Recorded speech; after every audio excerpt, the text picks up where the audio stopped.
देखिए, आज and continuous ये 5-6 क्लासेस में बोलूंगा, थोड़ा इंपॉर्टेंट है। शायद इस हफ्ते में मैं सैटरडे मॉर्निंग भी क्लास ले सकता हूं, बिकॉज ये जो 6 क्लासेस है उसके भीतर ही मुझे एक एरिया को कवर करना पड़ेगा। एक फ्लो है, वो फ्लो नहीं तो रुक जाएगा।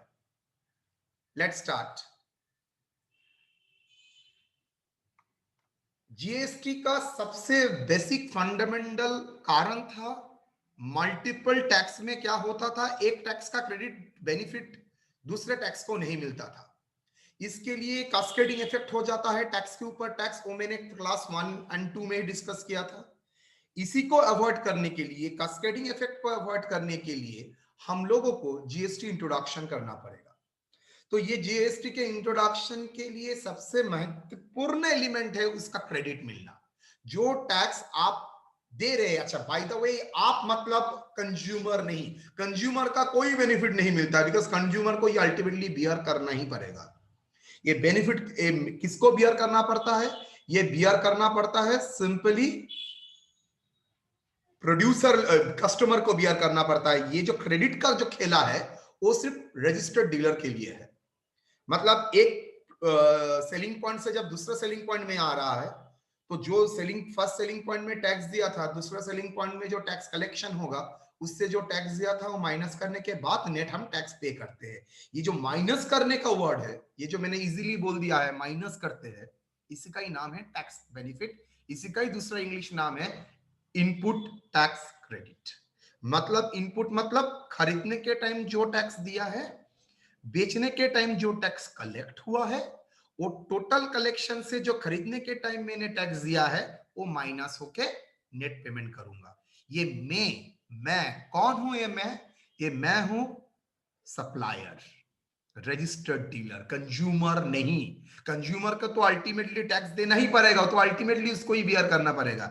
लेकिन उसके बियर करने के लिए बीच में जो चेन है, ये चेन में एक चेन जब पे करेगा, दूसरा चेन के टाइम जो टैक्स उसने दिया था वो लेस करना पड़ेगा। That is called tax credit. That is the fundamental reason of the popularity of GST nowadays. ये जीएसटी सिर्फ तो इंडिया में नहीं है, ओवर द वर्ल्ड है। इंडिया में रदर बोल सकते हैं लास्ट में ही लिया है, बहुत लेट में एक्सेप्ट किया। तो ये जीएसटी में अल्टीमेट मतलब रहेगा सर, रजिस्टर्ड डीलर जब दूसरा रजिस्टर्ड डीलर से टैक्स कलेक्ट करता है, वो गवर्नमेंट को जितना टैक्स कलेक्ट कर रहा है उतना पेमेंट नहीं करेगा। वो टोटल टैक्स कलेक्शन के से वो दो तरीके से पेमेंट करेगा। एक, वो पहले जो टैक्स ऑलरेडी दे चुका है उसका क्रेडिट लेगा, बेनिफिट लेगा, माइनस करेगा, और दूसरा जो डिफरेंस रहेगा उसका वो पेमेंट करेगा। ये प्रोसेस कंप्लीट करने के लिए कुछ कुछ नॉलेज की जरूरत है। ये नॉलेज क्लियर हो जाएगा तो धीरे धीरे हम लोग समझ भी जाएंगे। पहले मैं एक इलस्ट्रेशन आपके सामने रखता हूं जो आपके लिए अच्छा लगेगा। जीएसटी पेबल थ्रू, अच्छा इलस्ट्रेशन देखिए, पहला इलस्ट्रेशन आई थिंक वही आपके लिए बेटर रहेगा। Following data is a registered dealer West Bengal, dealer in West Bengal for the month of April to another registered dealer in West Bengal।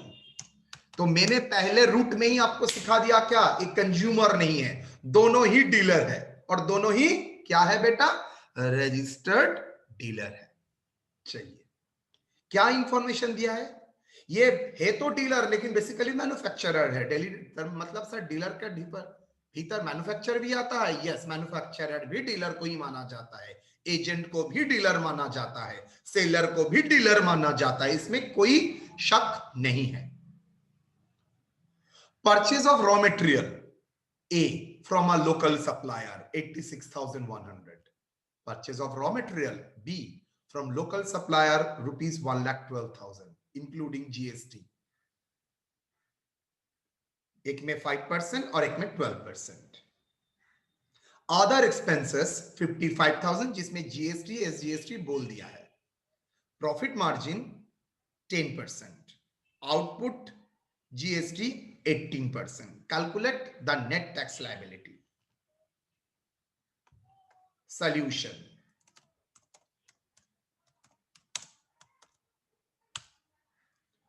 Computation of net tax liability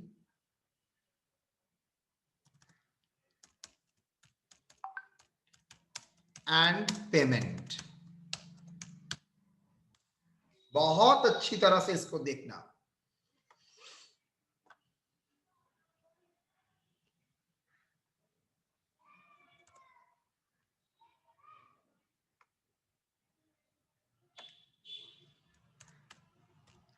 rupees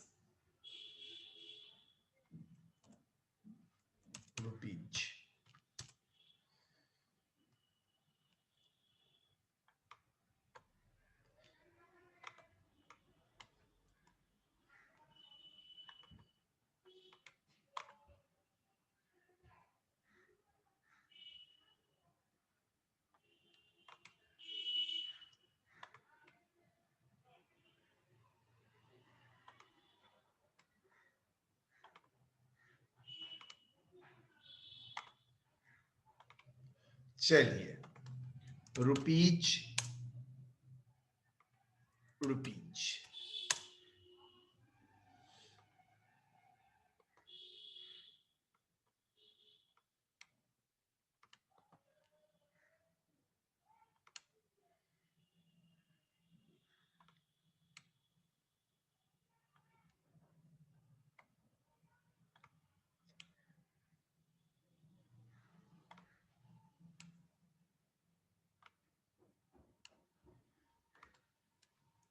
CGST, SGST,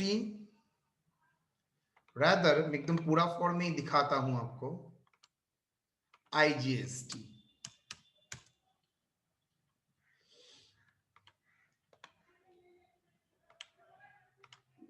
पूरा clear हो जाएगा आपका. GST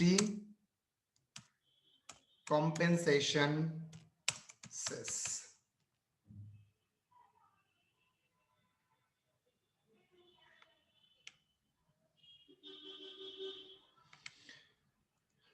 raw material purchase,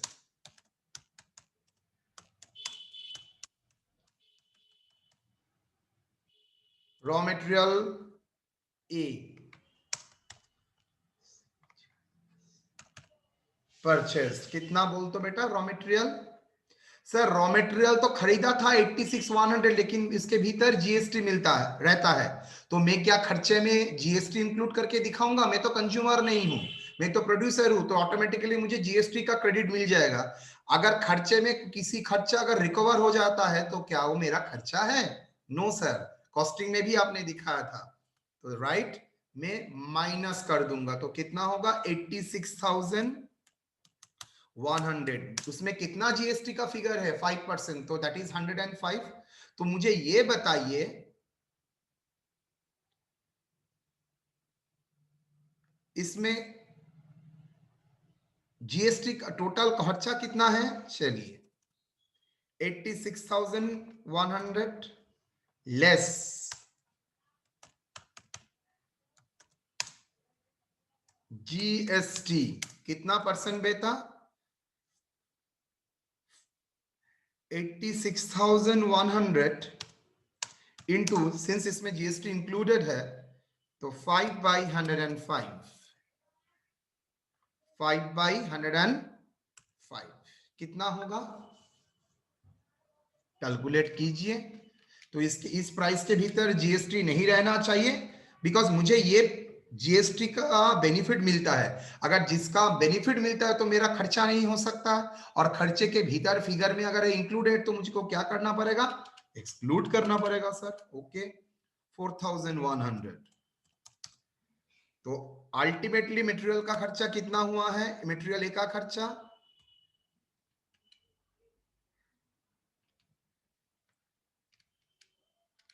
82,000. मुझे ये बताइए, तो ये तो विद इन द लोकल खरीदा है, तो आईजीएसटी होगा? नो. सीजीएसटी कितना होगा सर? सीजीएसटी होगा 4100 का दो हिस्से में बांटा जाएगा, 2.5 2.5, मतलब 50-50, 50% एसजीएसटी, 50% सीजीएसटी। तो 4100 डिवाइडेड बाय 2 करके कितना होगा? 20, वहां पर भी 2050। सर कोई कंपेंसेशन शेष है ना? ठीक है। उसके बाद रॉ मटेरियल बी परचेस कितना? 1,12,000।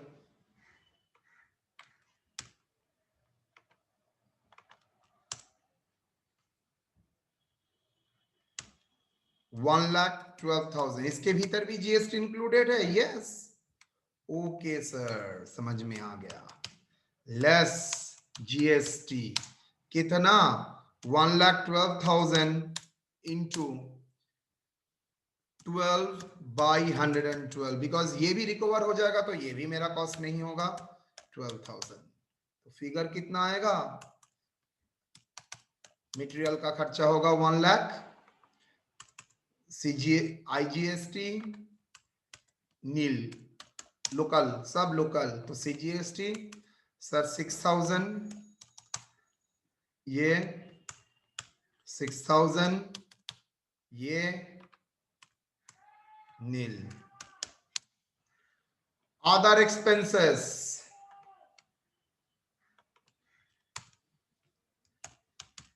अदर एक्सपेंसेस कितना? एक वर्ड लिखना भूल गए थे, including CGST and SGST 22। Other expenses कितना हुआ बेटा?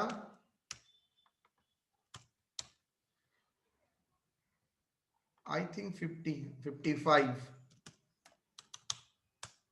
Less GST. यहां पर परसेंटेज नहीं, टोटल बोल दिया है 2000 प्लस 2000, 4000, 2000 तो हाँ 4000 क्या होगा? 51,000।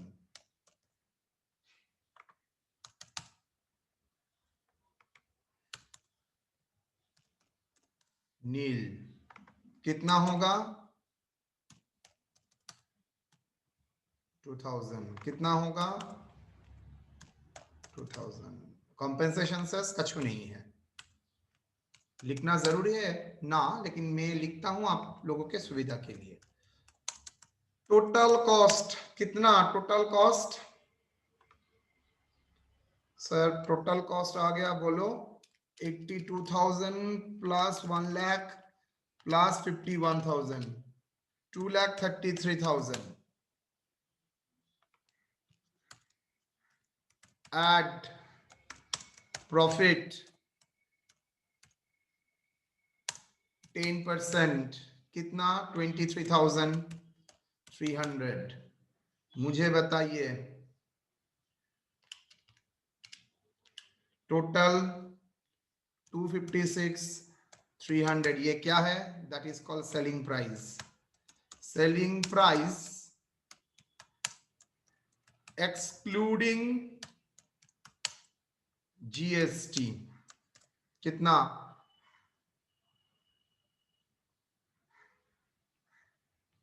2,50,000 एड जीएसटी,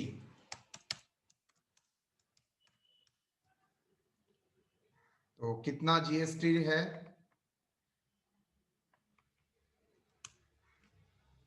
आई थिंक 18% था,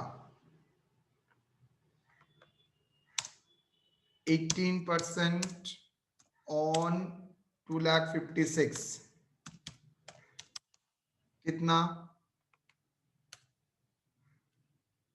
इंटू 18%, 46,134।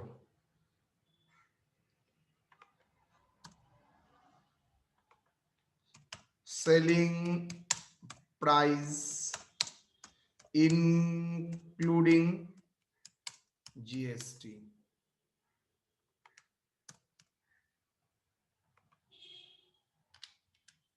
$302,434 डन। तो टोटल मेरा जीएसटी में क्रेडिट टोटल क्या था, वो तो मेरे पास अवेलेबल था, दैट इज ये सब मेरा इनपुट्स। तो ये टोटल करके रख सकते हो 8,000, 10,050, 10,050 done. Now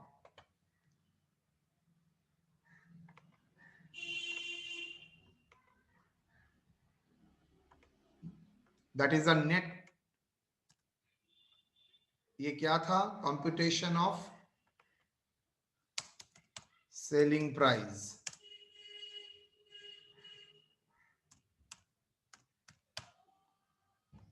Computation of selling price.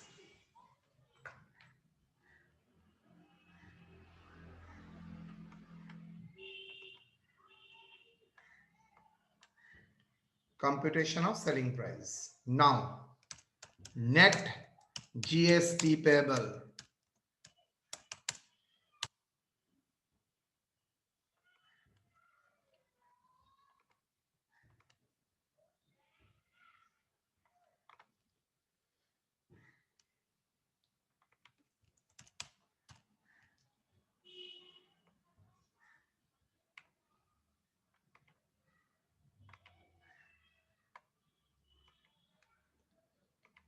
Output tax.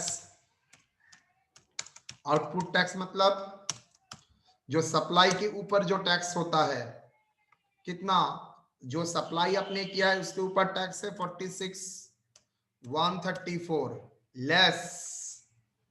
अब इसको पेमेंट करना पड़ेगा। इसको पेमेंट करने के लिए दो चीज की जरूरत है, लेस। अच्छा, आउटपुट टैक्स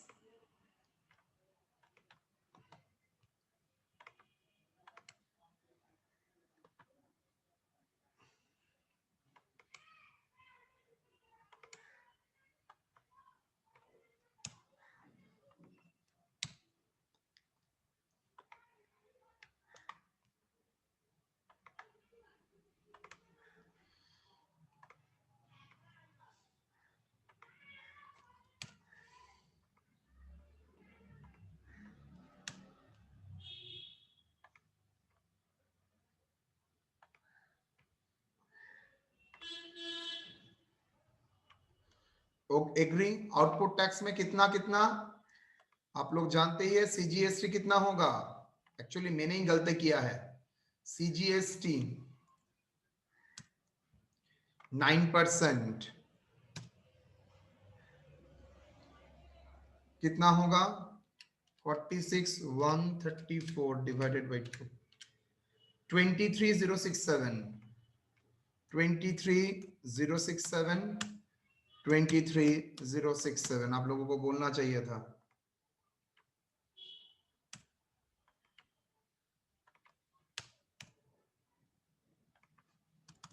सर अमाउंट में भी तो एक मिस्टेक है सर, 2,56,300 है ना सर। हाँ, ये वाला सर कैलकुलेशन में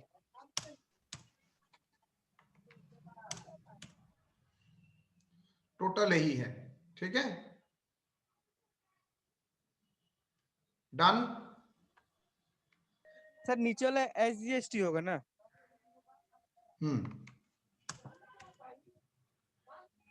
तो आईजीएसटी नील, सीजीएसटी कितना 23,067, 23,067 और जीएसटी कंपेंसेशन सेस कितना नील, कुछ नहीं है, लेस इनपुट टैक्स। कितना input tax 10,050। Total input tax देखते हैं दो मिला के 10,050, 10,050 20,100 20,000 सर, वो वाला नहीं सर। तो कितना होता है? माइनस 10,050, 13,000, अच्छी तरह से देखिएगा, 017, 13,017, ये है इनपुट टैक्स क्रेडिट। माने आपने जो टैक्स परचेस करने के टाइम दिया था, बिकॉज आप भी तो एक डीलर है, आपने परचेस करने के टाइम जो टैक्स दिया था वही टैक्स को आप क्या करेंगे? लेस करेंगे। करने के बाद ये क्या करेंगे? Net amount paid in cash, net amount paid in cash आपके पास आ जाएगा।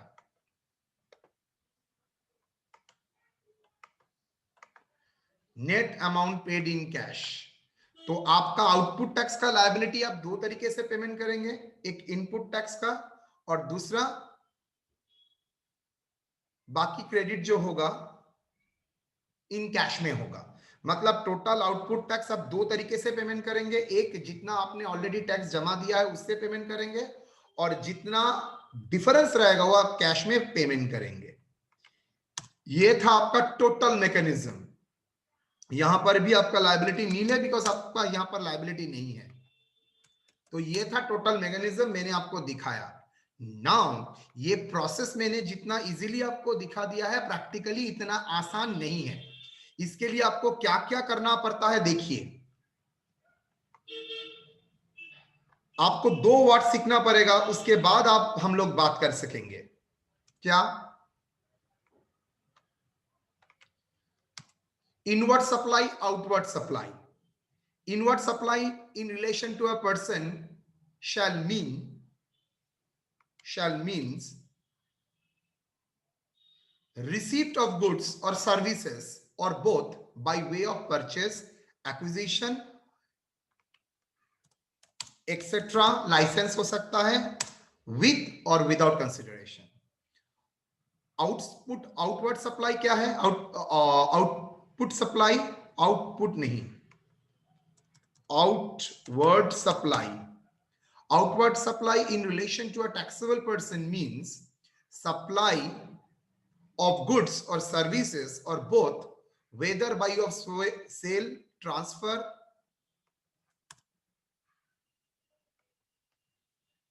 etc., made or agreed to be made by such person in course or furtherance of business. मतलब अगर बिजनेस के लिए दूसरे को कुछ गुड्स का सप्लाई करते हो by way of sale, transfer etcetera, तो वो माना जाएगा आउटवर्ड सप्लाई। और आउटवर्ड सप्लाई के ऊपर आपको क्या देना पड़ता है? Output tax.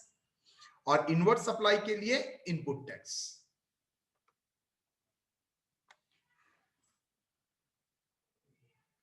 अच्छा, एक सेकेंड होल्ड कीजिए, सर फोन कर रहे हैं।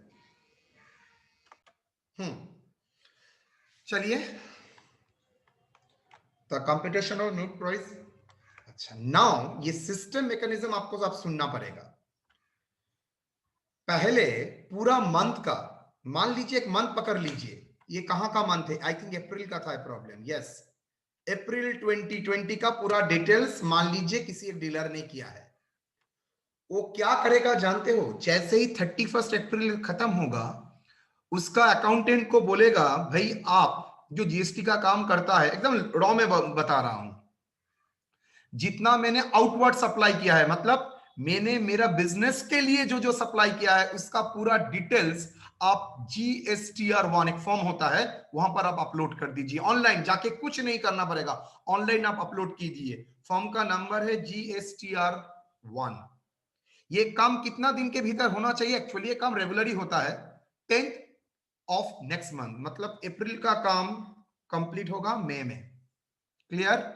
अप्रैल का काम कंप्लीट होगा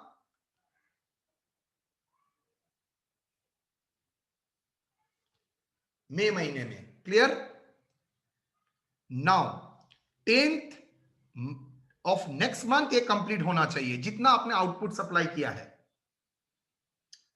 आप जैसे ही 10 दिन तारीख में काम बंद करेंगे,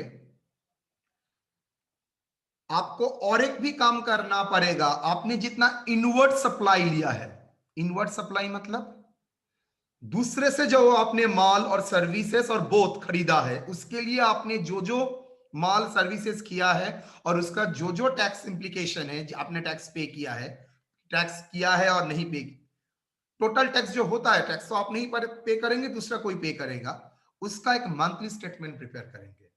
ये स्टेटमेंट होता है जीएसटीआर 2।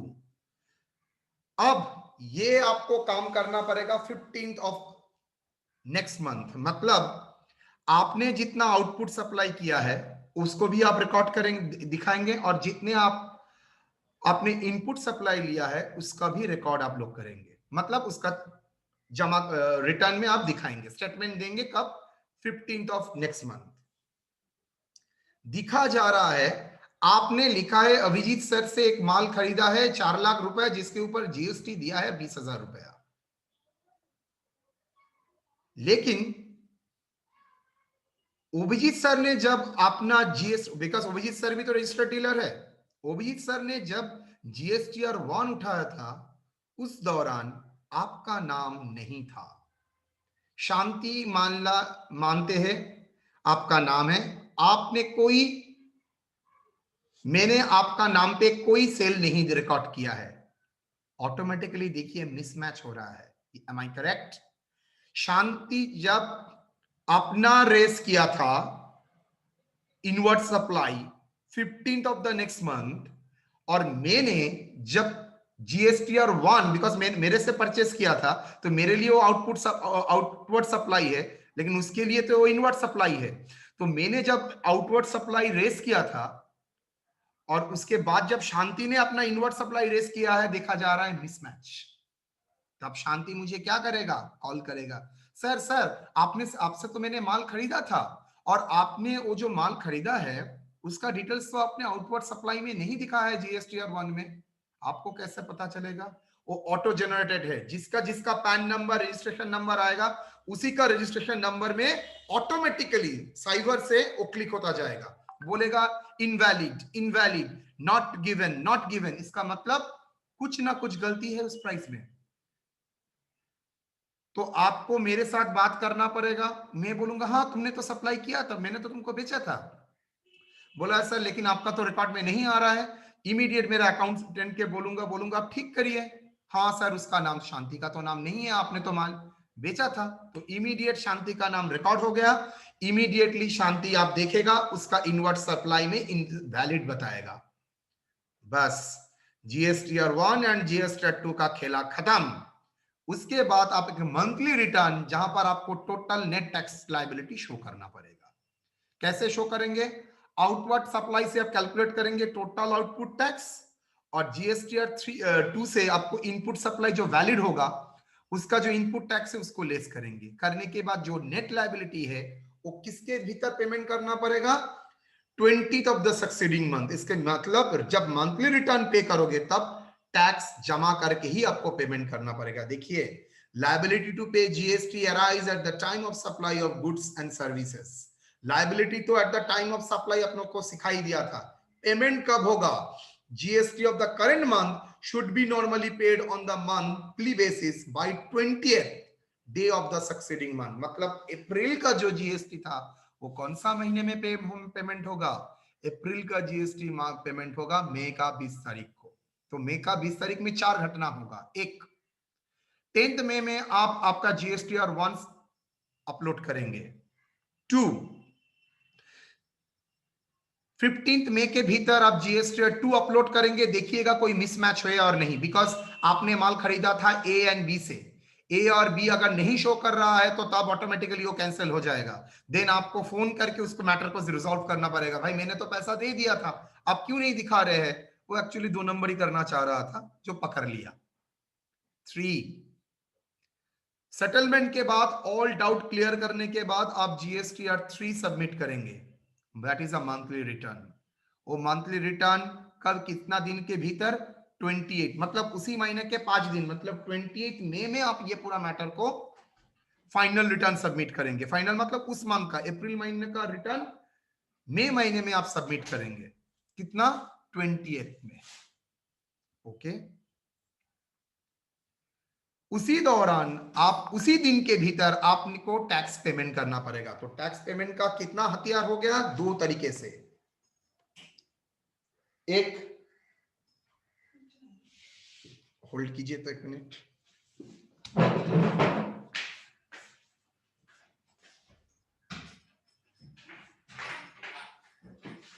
एक इलेक्ट्रॉनिक क्रेडिट लेजर, जहां पर आप कितना इनपुट टैक्स मिला है वो आप देख सकते हैं। ये देखिए, ये जो डेटा मैंने दिया था ना, that is called input tax ledger. ऐसा ही फॉर्मेट में आपको GST-2 सबमिट करना पड़ता है।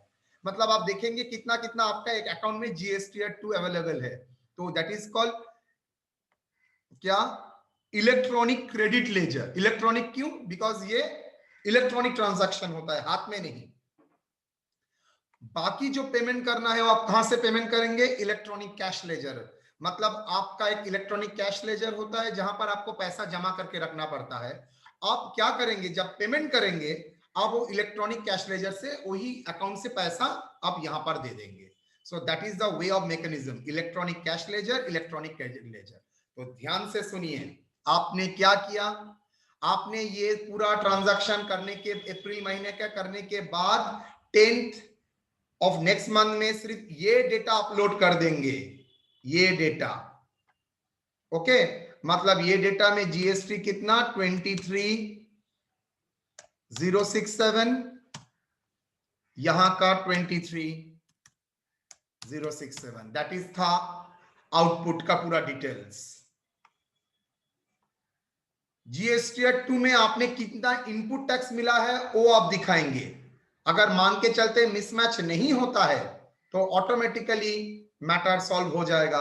अब 20 तारीख को आप फाइनल रिटर्न सबमिट करेंगे। कैसे? ऐसे, टोटल आपका आउटपुट टैक्स है लेस इनपुट टैक्स, माइनस करने के बाद ये इनपुट टैक्स कैसे माइनस होगा?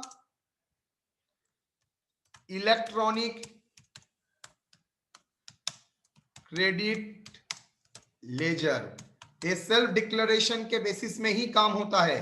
पकड़ लिया तो बर्बाद करके छोड़ेगा अगर उल्टा पुल्टा दिया है तो। और इसका पेमेंट होगा electronic cash, electronic cash ledger. तो ये इलेक्ट्रॉनिक कैश लेजर से जो डिफरेंस है, इलेक्ट्रॉनिक कैश लेजर में जितना आपका पैसा आपने ऑलरेडी सबमिट करके रखा है तो इलेक्ट्रॉनिक कैश लेजर से उसका पेमेंट करेंगे। हर सप्लायर को इलेक्ट्रॉनिक कैश लेजर में पैसा रखना पड़ता है, हर सप्लायर को, नहीं तो वो रजिस्टर्ड डीलर का काम नहीं कर सकेगा। करने के बाद नेट अमाउंट आपका एडजस्ट होके आपका चला जाएगा। So that is the entire mechanism of GST।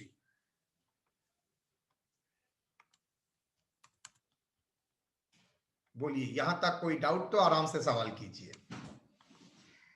तो हर महीने का सर आप मुझे बताइए, तो ये महीना अगर अप्रैल का जगह में जून दे देता तो क्या होता?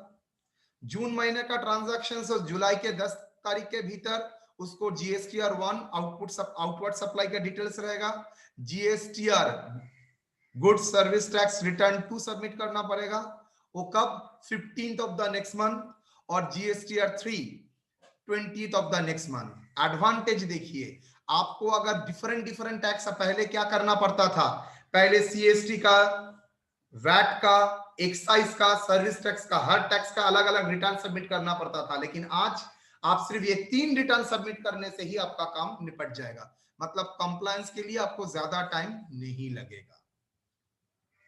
तो फिर 10 जुलाई, 15 जुलाई, 28 जुलाई जब मंथली रिटर्न सबमिट करेंगे उसके भीतर आपको ये क्या करना पड़ेगा? आपको ये पेमेंट कंप्लीट करना पड़ेगा।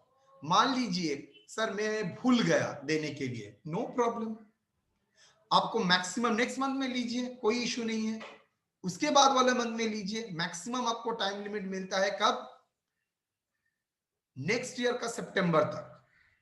मैं आपको वो बाद में बताऊंगा, अभी नहीं। तो that is the system of GST का पेमेंट विथ इलास्ट्रेशन मैंने आपके सामने रख दिया।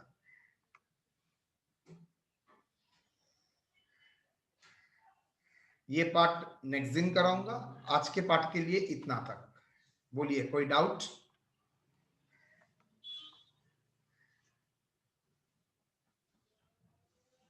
बोलिए, कोई डाउट है बेटा? No sir. No sir.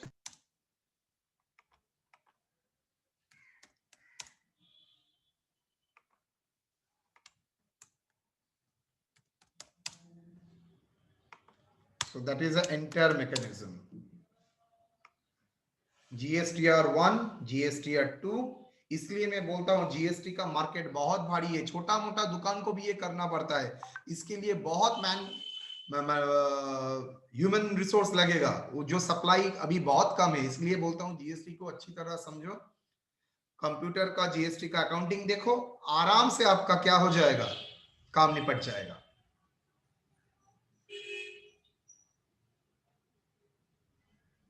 Agree?